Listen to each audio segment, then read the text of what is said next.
All right, Angelina, buckle up, because today we're diving into one of the most pressing philosophical questions of our time.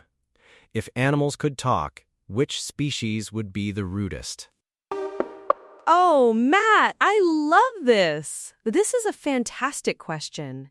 And honestly, my mind immediately jumps to one, without even a moment's hesitation, the house cat.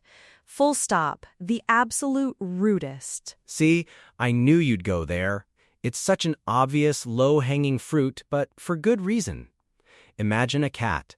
It walks into the room, looks at you, then slowly, deliberately, turns its back and sits facing the wall. If it could talk, what would it say? "Oh, you're here. How inconvenient." Exactly. Or, your presence is noted, but hardly appreciated. They have this air of utter disdain, don't they? Like everything you do is just slightly beneath them.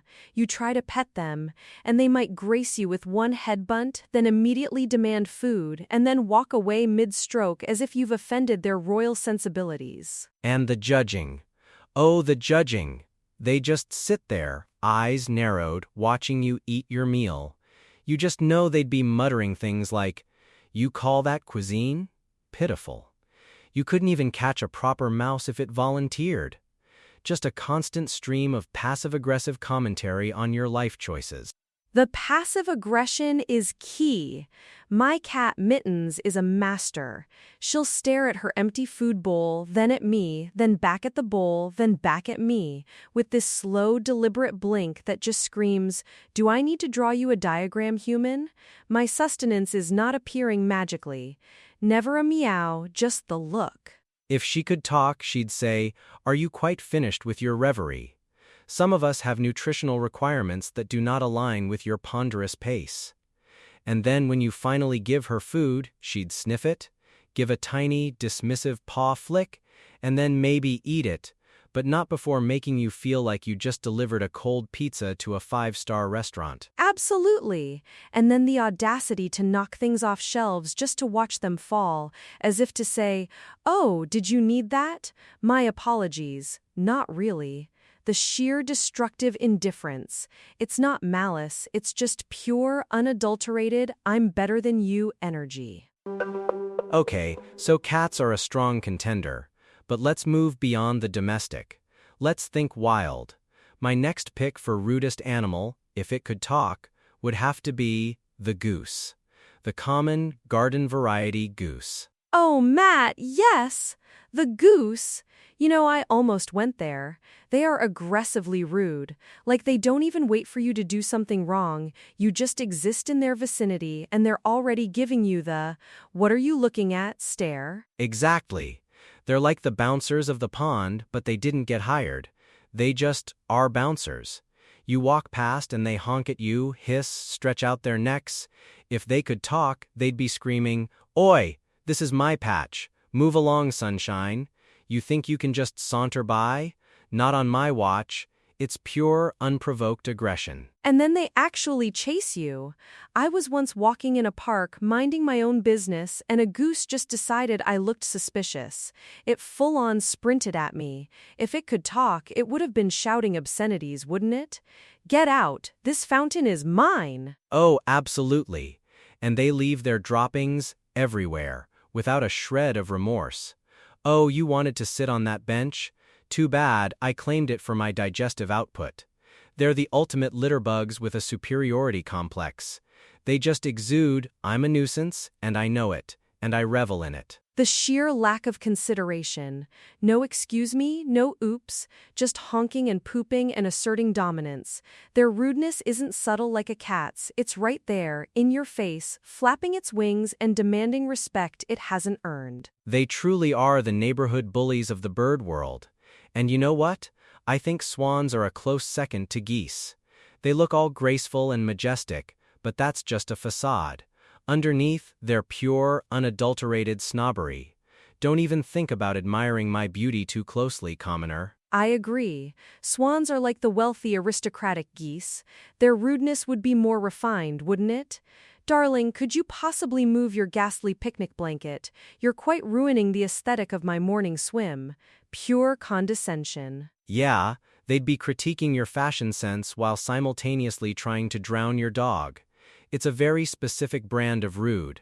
So, cats for passive-aggressive, highbrow judgment. Geese for outright, aggressive territorialism. What's next on your list, Angelina?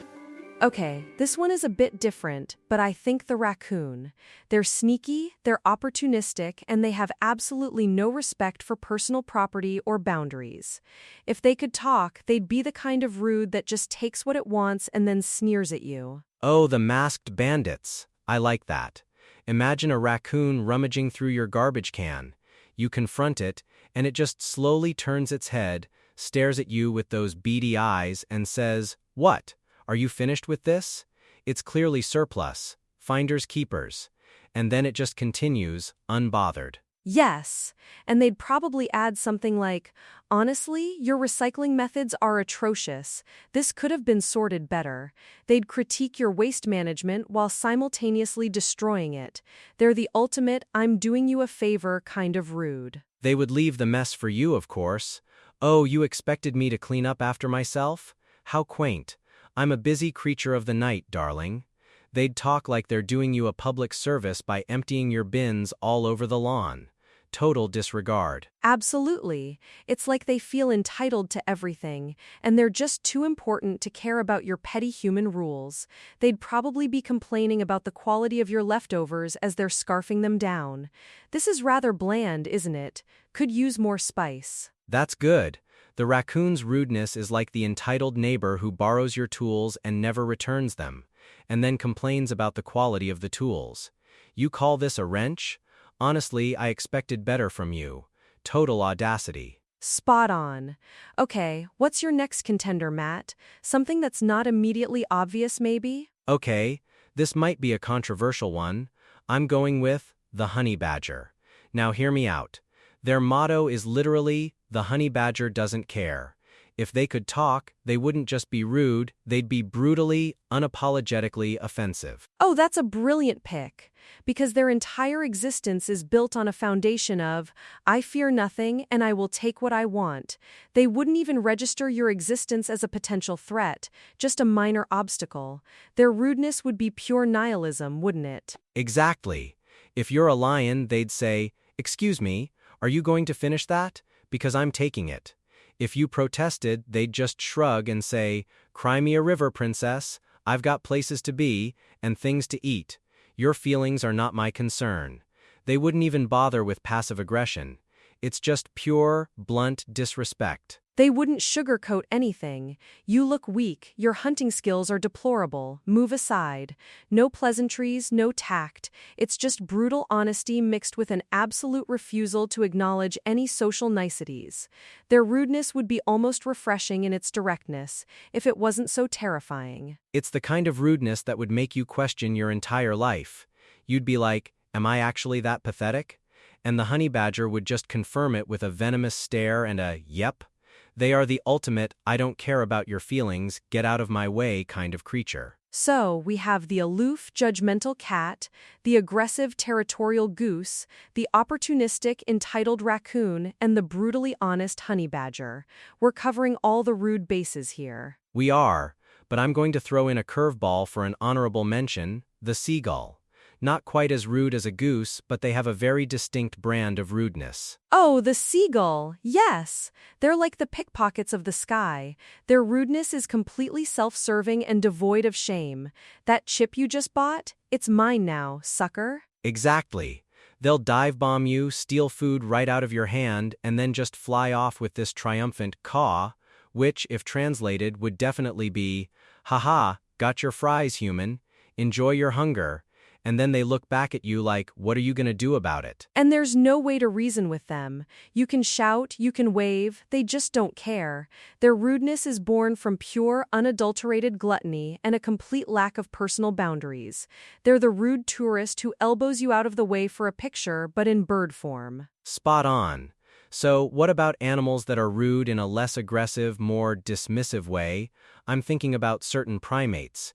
Chimpanzees or baboons. Oh, that's interesting. I can see that. Their rudeness would be very human-like, wouldn't it? Mocking, perhaps. Look at this pathetic human trying to figure out a smartphone. We figured out tool use eons ago, darling. They'd have that superiority complex. Yeah, exactly. Like you're walking through a zoo and a chimp just sits there, scratches itself, and then makes a very exaggerated yawn, looking directly at you. If it could talk, it'd say, "Is that all you've got?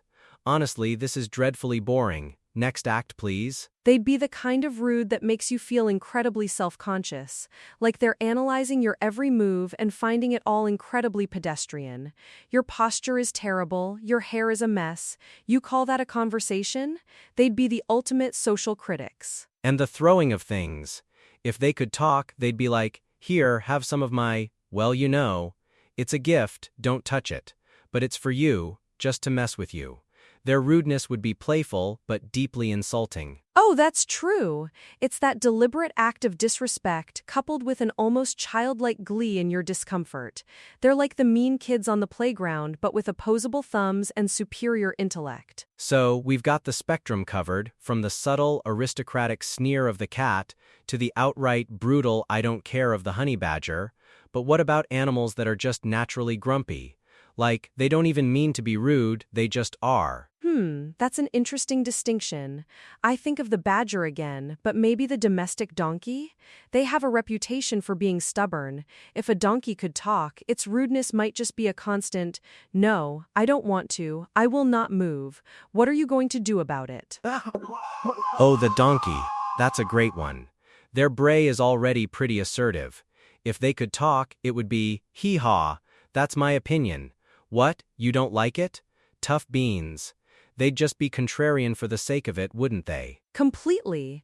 Their rudeness would stem from pure, unadulterated obstinance. You'd be trying to lead them somewhere, and they'd just plant their hooves and say, "I'm not going that way. This path looks far more appealing, even if it leads directly into that thorny bush, just to annoy you." And the side eye they give you.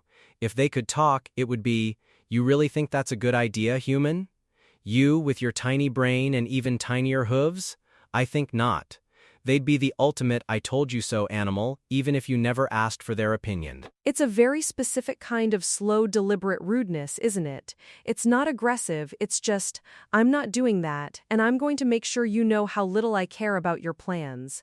And then they'd probably fart and look at you like it was your fault. Oh, absolutely. The casual, unapologetic bodily functions would definitely be part of the rude repertoire. "Oh, was that loud? My mistake." Or was it? You'll never know. It adds to the mystique of their general indifference. So we've got the condescending, the aggressive, the thieving, the brutally dismissive, and the stubbornly obstinate. It's a pretty comprehensive list of animal rudeness. I think the common thread here is an inherent disrespect for human authority or even just human existence. It's like they all fundamentally believe they're superior, and we're just these bumbling, clumsy creatures getting in their way. Which, when you think about it, makes a lot of sense from their perspective. We're the ones encroaching on their habitats, making noise, and generally disrupting the natural order.